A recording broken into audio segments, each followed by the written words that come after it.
The feeder itself's a 15 gram Drennan method feeder, dead simple, and I've got that running on a rig on a little stock bead there.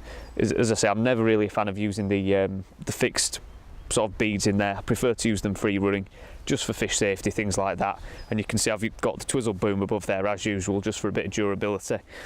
The hook length, again, keeping things nice and simple. We've got an 015 hook length, that's Preston Powerline, to a size 16 QM1 that I use for pretty much all my method feeder fishing. And I've just got a little bait band on there.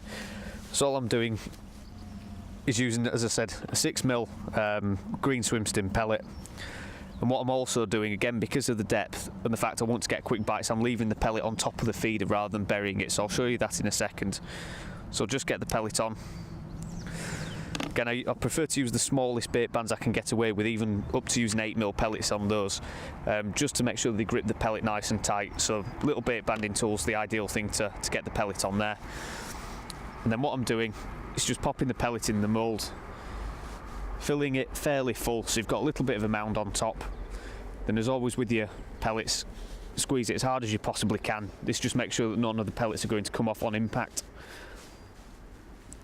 Then just open the mould up, one last squeeze, and you can see there I'm leaving the pellet actually on top of the feeder, so the fish are getting to it as quickly as possible. What I don't want them doing is burying into the silt looking for particles too much, as that's going to cloud up the water and result in sort of missed bites and liners. So what I want them to do is come straight to the feeder after the noise and the attraction and get straight onto that hook bait.